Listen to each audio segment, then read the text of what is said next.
신바람 사연 아파트. 오늘의 사연 시작하겠습니다. 현재 서울에 거주 중인 34살 여자입니다. 결혼한 지는 올해 3년 차예요. 원래 제 성격이 무슨 일이건 간에 제 이야기를 여기저기 다 이야기하고 다니는 성격은 아닌데 이번만큼은 꼭 이야기해야겠다 싶어 이렇게 사연까지 적어 보내게 되었습니다. 여기 올라오는 사연들 보면 언제나 문제는 시댁에서부터 시작을 하잖아요. 저 역시도 마찬가지였습니다. 처음에는 시부모님이 너무 쿨한 성격이라 생각할 정도였고, 시월드는 저와는 거리가 먼 이야기라 생각했어요. 결혼 후에 시댁에 찾아뵐 일이 생기면 오히려 저희가 오는 걸 너무나도 귀찮아 하셨거든요. 괜히 저희 오면 집 청소도 해야 하고, 식사 준비도 해야 하고 여간 번거로운 게 아니니 시간 있으면 그냥 둘이 어디라도 놀러나 가라는 식이셨지요. 그런데 알고 보니 그건 다 신우 때문이었습니다. 남편은 저보다 4살 연상이고 신우는 남편과 연년생이고요. 그런데 신우는 그 나이 먹도록 아직 결혼을 안 했습니다. 시부모님이 저희가 시댁에 방문하는 걸 불편해하던 이유는 식사 준비고 집 정리고 그런 건 다 핑계에 불과했어요. 그냥 저희가 다녀오면 신우가 잘 살고 있는 저희 모습 보고 열등감이라도 느끼는지 저희가 가고 나면 집에서 그렇게 난동을 부리며 발작을 했다고 하더라고요. 그렇다 보니 시부모님도 차라리 얼굴 좀 안 보고 그러는 게 편했기에 저희 보고 오지 말라고 했던 것이었습니다. 저는 여태까지 그걸 시부모님이 쿨한 성격이라 며느리 부담 갖지 하지 않게 하기 위해 그러시는 거라 믿어왔고요. 신우 성격 이상한 것도 시부모님은 물론 남편도 다 알고 있던 사실인데 팔은 안으로 굽는다는 그 말이 결국엔 다들 신우를 위해서 제가 희생하는 게 당연한 거라 생각하고 있었다는 거네요. 제 본가는 지방에 있습니다. 저는 대학부터 시작해서 남편과 결혼해서 서울로 올라오기 전까진 계속 지방에서 거주하고 있었어요. 남편은 제가 다니던 회사 거래처와 연결된 회사에 다니고 있었고, 본사는 서울에 있었는데 파견근무차 저희 지역에서 1년 조금 넘게 거주를 했었거든요. 어떻게 인연이 다 연애를 시작하게 되었고, 남편이 서울에 있는 본사로 복귀하면서 몇 달 정도 주말 연애를 이어가다가 청혼을 받게 돼서 결혼까지 하게 되었습니다. 저한테는 쉬운 결정이 아니었어요. 대학도 본가 근처에 있는 지역에서 나왔고 회사 또한 같은 지역으로 취직을 했기에 제가 서울에 어디 기들곳 하나 있던 게 아니었거든요. 졸업 후부터 쭉 다니던 회사이기도 했으니 경력이 끊어지는 부분도 아쉽긴 했습니다. 허나 당시 여러모로 오래 몸담은 회사에 이래저래 실망스러운 부분도 있고 해서 여러 가지 생각이 많던 차였거든요. 제가 아무리 회사에서 좋은 성과를 낸다고 해도 진급에 있어서는 남자 직원한테 양보를 해야 하는 그런 부분들부터 회사 역사상 여자가 대리 이상으로 진급한 일이 없다고 하는데 그런 부분에 어느 정도 한계를 느끼고 있던 차였어요. 거기에 나중에 제가 결혼하면 막연한 계획이긴 했지만 아이는 제 손으로 직접 키우고 싶은 욕심도 있었거든요. 그래서 고민 끝에 저는 남편을 따라 서울로 가기로 했습니다. 회사 사표 한 장 집어던지면 끝나는 거지만 삶의 터전을 바꾸는 거니 여러모로 정리해야 할 게 많았습니다. 지방이긴 하지만 그래도 제 명의로 아파트를 하나 보유하고 있었거든요. 제가 대학교를 다닐 때는 친정부모님 집에서 같이 살면서 통학을 했었어요. 그리고 졸업과 동시에 취직을 하게 되었으니 독립을 해보고 싶은 마음도 있었고 무엇보다 부모님 집에서 회사까지 출퇴근이 정말 불편하게 되어 있었거든요. 차를 사는 방법도 있긴 했는데 제가 말씀드렸다시피 회사가 이상한 부분에서 소위 말하는 꼰대 같은 모습이 좀 있었어요. 그래서 당시 신입 직원이었던 제가 차를 끌고 출근하는 건 상상도 못할 일이었습니다. 지금 생각해보면 차 끌고 출근하는 거랑 신입 직원인 게 무슨 상관이 있나 싶지만 그때는 회사의 암묵적인 룰이니 당연히 따라야 한다 생각했고요. 출퇴근으로만 몇 시간씩 시간을 버리게 되니 여러모로 부모님 집을 나와 독립을 하는 게 가장 좋겠다는 생각이 들었어요. 그래서 회사 근처에 있는 월세 같은 걸 구해 혼자 살아볼 작정이었거든요. 몇 달 일해서 월급도 모여있던 상황이었는데 그 돈으로 구할 수 있는 방은 회사와는 가까워지지만 출퇴근이 불편한 건 매한가지였어요. 그래서 회사 근처에 있는 신축 오피스텔 같은 곳을 알아봤는데 그런 곳은 또 보증금부터가 꽤나 목돈이 필요하더라고요. 월세는 월세대로 비싼 느낌이고 관리비는 관리비대로 이중으로 돈이 나가니 출퇴근 좀 편하게 하겠다고 돈을 버리는 느낌도 들었고요. 그렇게 고민하던 와중에 친정부모님께서 상황이 그러면 월세를 구하는 게 아니라 아예 자가로 집을 하나 구하는 게 어떻겠냐 하시더라고요. 전세를 구하는 방법도 있긴 했지만 부모님께서 이리저리 같이 알아봐 주시다가 투자 가치도 조금 있어 보이는 아파트를 골라 그 아파트를 매매하게 되었습니다. 친정부모님께 6천 정도의 목돈을 지원받았고 나머지는 제가 모은 돈에 은행 대출을 껴서 제 나이 25에 내 이름으로 된 집을 갖게 되었지요. 24평에 지은 지 좀 되는 아파트기는 했지만 혼자 살기에는 더없이 넓은 집이었어요. 값도 합리적이고 출퇴근 문제도 해결되고 월세 나가는 거나 대출이자 내는 거나 비슷하겠지만 그래도 언젠가 이 집이 내 것이 될 거라는 생각에 이자 내는 건 아깝지도 않았습니다. 그 후부터는 열심히 돈을 모으며 빚부터 갚아야겠다 생각해서 돈 모으는 것에만 열중했어요. 조금씩 아끼고 절약하며 살다 보니 5년 뒤에 은행 대출은 완전히 다 털어버리게 되었습니다. 남편하고 연애를 시작하던 시점에는 이미 은행 빚은 다 갚은 상태였어요. 이래저래 수중에 모인 돈도 꽤나 있던 상황이었고요. 그리고 남편의 청혼을 받아 남편을 따라 서울로 가는 걸 결정했을 때 집은 집대로 있고 저한테는 추가적으로 1억이 넘는 저금이 있는 상황이었습니다.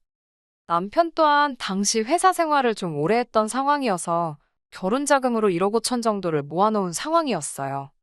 제 돈까지 하면 2억 5천이라는 거금이긴 했지만 사실상 서울에서 그 돈으로 집을 구한다는 건 불가능에 가까운 일이었지요. 그나마 다행이었던 건 시댁에서 어느 정도 모자란 부분에 대해서 지원을 해주겠다고 약속을 했어요. 그래서 저희 돈과 시댁에서 지원해주는 돈을 합쳐 3억으로 전세를 구하고 나머지 돈으로 결혼 비용 및 자동차, 그리고 혼수 등을 구입하게 되었습니다. 집을 정리할 계획이 있기는 했는데 제가 1억 2천에 들어갔던 집이 2억으로 시세가 올라 있었거든요. 거기에 더불어 제가 결혼할 때쯤에 막 지방에도 투기 열풍이 불던 때였어요. 돈 좀 있다는 사람들이 보따리로 돈을 들고 와서 아파트를 몇 개를 사가지고 갔다. 이 지역에 대규모로 재개발 단지가 들어온다 뜬구름 잡는 소문이지만 여러 가지 호재들이 많은 상황이었지요.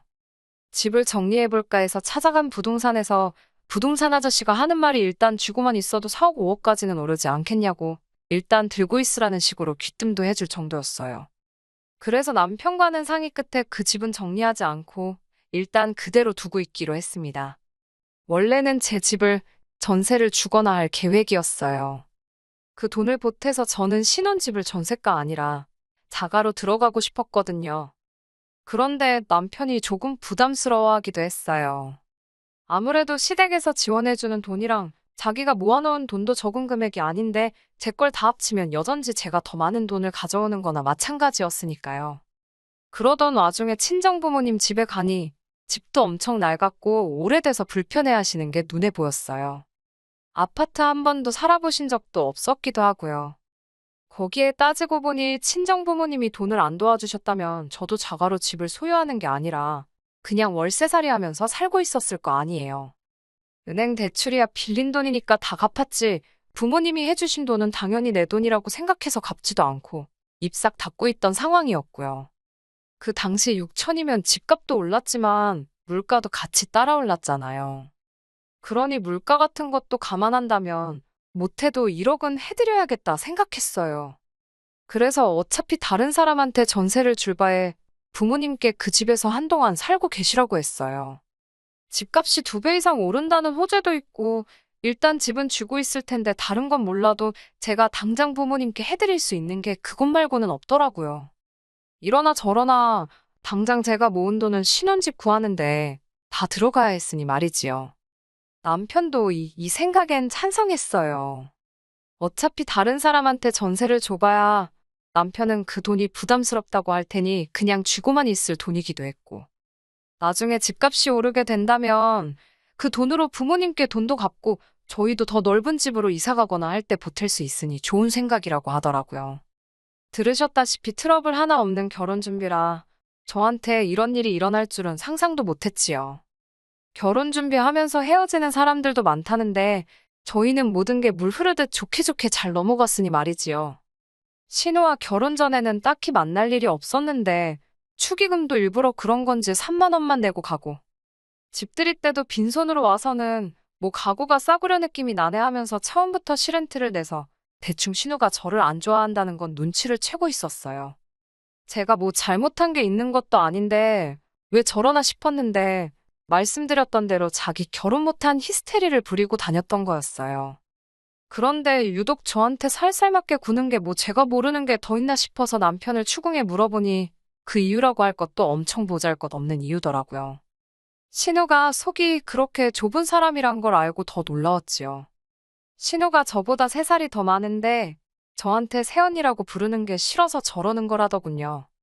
남편이 어찌어찌 해명이라고 하는 게 신우가 어려서부터 리더십이 있고 어디 모임 같은 거 있으면 다 주도해서 처리하고 감투도 쓰고 그렇게 항상 이끄는 역할을 해왔다대요. 감투 쓰고 다녔던 거랑 저한테 높임말 쓰는 게 무슨 상관이 있나 싶었는데 말인즉슨 신우 주변에 신우를 따르는 후배들이 많이 있는데 제가 그 후배들보다도 어리다는 거예요. 그런 저한테 높임말을 쓰는 모습이 상상이 가질 않는다니 어쩌니 해서 싫다는 겁니다. 그렇다고 제가 신우한테 내가 손윗 사람이니까 받들어 모셔라 강요한 것도 아니고 신우한테 반말을 찍찍하고 그랬던 것도 아니에요. 어이가 없고 황당하기는 했지만 싫다는데 제가 뭐 어쩔 도리가 있었겠나요. 괜히 신우 마음 돌려보겠다고 아양을 부릴 것도 아니고 신우랑 가깝게 지낸다고 해서 저한테 득이 될 것도 없으니 그냥 거리 두고 살자고 했죠.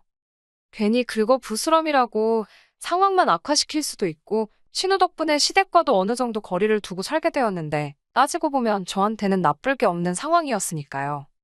남편도 시부모님도 나서서 이 상황을 나아지게 하려는 게 아니라 피해가자는 입장이었으니 그냥 그렇게 대면대면하게 지내기로 했었습니다.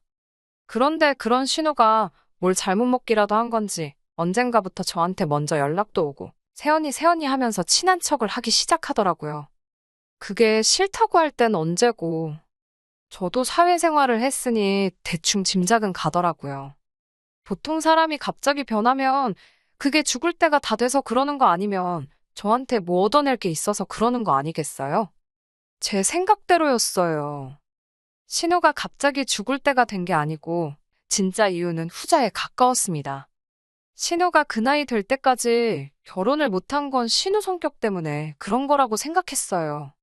이상한 데서 자존심 세우고 자기 자신을 너무 고평가하는 그 인성이 문제였겠지요. 그런데 집신도 짝이 있다더니 그런 신우도 결혼을 전제로 만나는 사람이 생겼어요. 그리고 두 사람이 이야기가 잘 돼가고 있는 건지 결혼 이야기가 두 사람 사이에서 오가고 있다더라고요. 하지만 그때까지도 신우가 저한테 잘 보일 이유가 하나도 없다고 생각했거든요.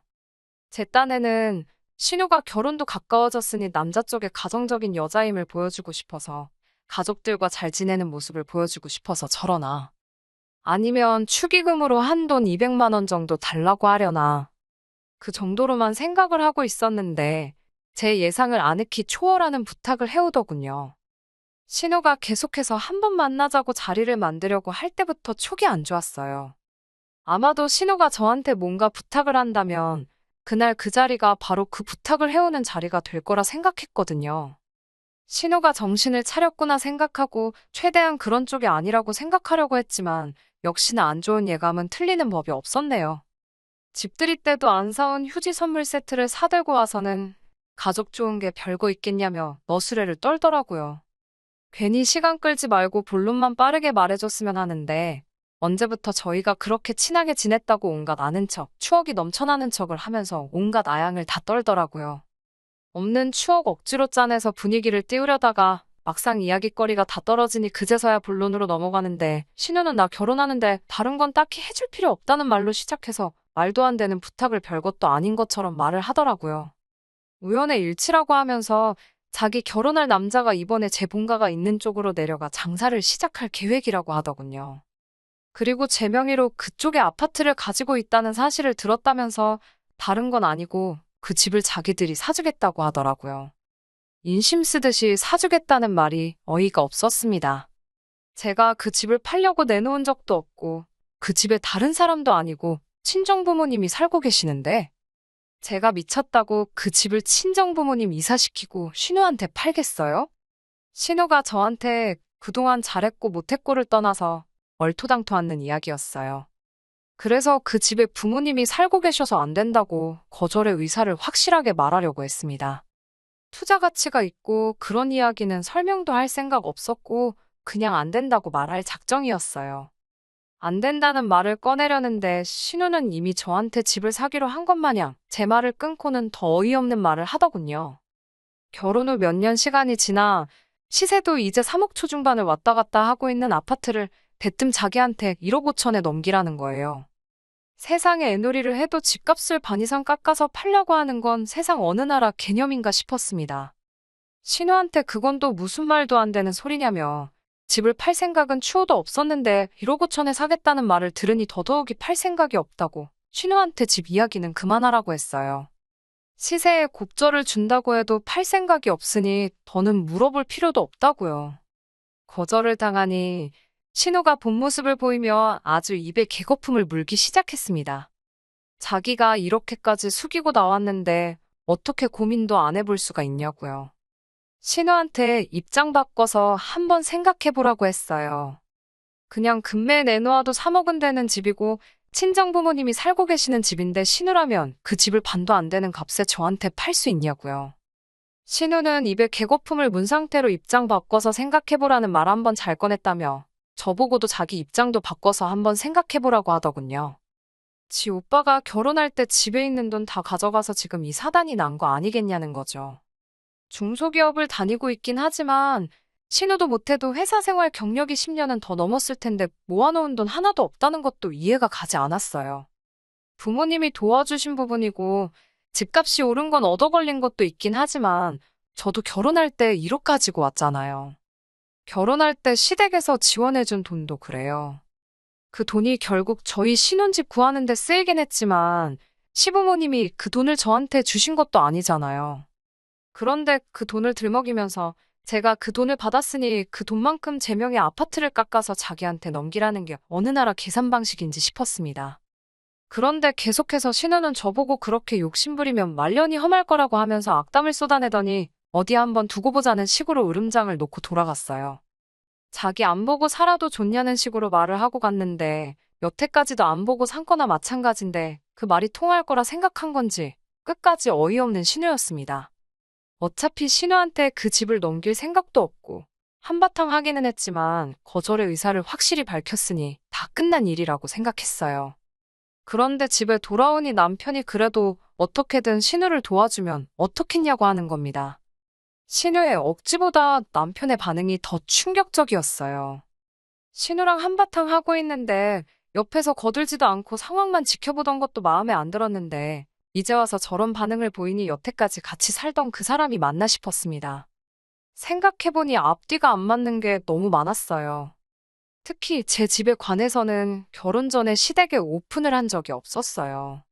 내 재산이긴 하지만 그거 가만두고 친정 부모님께 드리고 왔다는 식으로 받아들일까봐 싶어 숨기고 있던 사실이었거든요. 그런데 시부모님도 아니고 신우가 그 집에 대해서 알고 있다니 남편을 추궁하니 자기가 말했다 하더군요.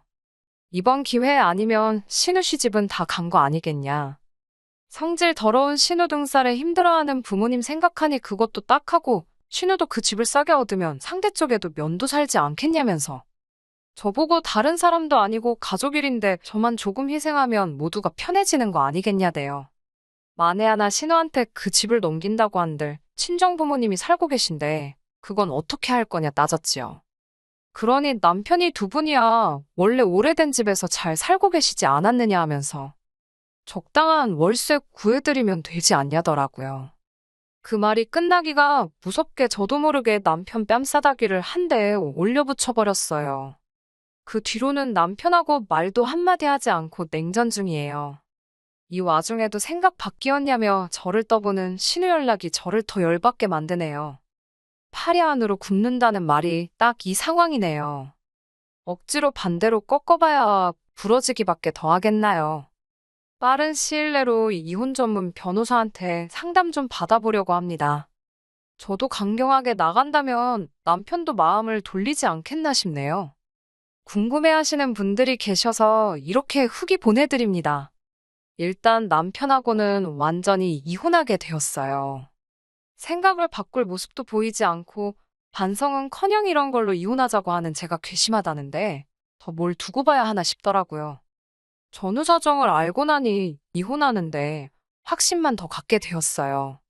신우 남편 될 사람이 우연찮게 제 고향에서 장사를 하는 것도 아니었어요.